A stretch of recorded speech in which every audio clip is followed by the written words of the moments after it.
High court চতুর্থ সম্মেলনের আজ আয়োজন করা হয়েছে আগরতলার রাধানগর স্থিত রাধা মাধব মণ্ডপে। সংগঠনের সদস্য এবং সদস্যদের উপস্থিতি ছিল বেশ লক্ষণীয়।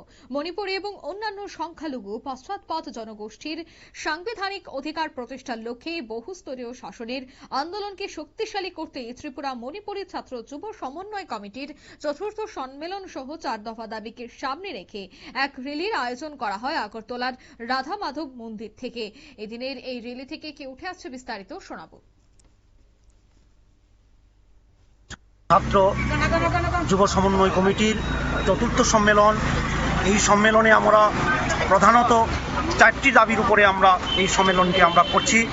আমরা এই সম্মেলনে আমাদের অভিভাবক, আমাদের মহিলা সংগঠন, আরও অনেকে, আমাদের প্রতিবেশী আমাদের রাজ্য মণিপুর থেকেও আমাদের মণিপুরের সংগঠন আছে আমাদের এই দাবিকে সমর্থন করার জন্য। ওনারা আজকে 3টা-4টা সংগঠন আমাদের আজকে উপস্থিত এই ছাত্র যুব সমন্বয় কমিটির অনুষ্ঠান সম্মেলনে এখানে উপস্থিত থাকার জন্য। এবং প্রথম দাবিটি হচ্ছে এখানে মণিপুরীদের জন্য অটোনোমাস ডেভেলপমেন্ট কাউন্সিল আমাদের দাবি, 1 নম্বর দাবি। দ্বিতীয় দাবি হচ্ছে ভাষার স্বীকৃতি।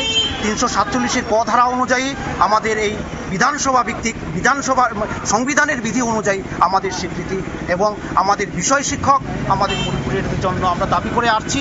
এই সম্মেলনেও আমরা এই দাবিকে আমরা আগে নিয়ে যাব। আমরা চাই ত্রিপুরাতে আমাদের সংখ্যা অনুপাতে আমাদের সংরক্ষণ, শিক্ষা, এমনকি ছোট ছোট বাজারেও যদি স্টল বন্টন হয় তাতেও যাতে মণিপুরীদের একটা সংখ্যানুপাতিক সংরক্ষণ থাকে। প্রতিটি ক্ষেত্রে, প্রতিটি সরকারি সুযোগ সুবিধার ক্ষেত্রে সংখ্যানুপাতিক আমরা সংরক্ষণের দাবি চাইছি। আমরা চাইছি ওবিসি সংরক্ষণের মধ্যেও মণিপুরীদের জন্য আলাদাভাবে রিজার্ভেশন, উইথিন রিজার্ভেশন আমরা চাইছি। আমরা অতি সংখ্যালঘু এবং আমরা অনেক দিন ধরে রাজ্যে আমাদের মাতৃভাষার শিক্ষার সুযোগ থেকে বঞ্চিত। আমরা আমাদের সংস্কৃতি এবং আজকের আর্থসামাজিক অবস্থা খুবই খারাপ। আমরা চাই সরকারের সাংবিধানিক বিধানের মধ্যে আমাদের।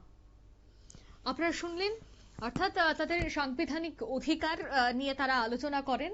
আজ সকালে তাদের একটি র্যালি বের হয়। সংগঠনের সদস্য এবং সদস্যরা তারা তাদের দাবি দাওয়াগুলি তুলে ধরেন। নিয়ে নিচ্ছি ছোট্ট একটি বিজ্ঞাপন বিরতি, সঙ্গে থাকুন।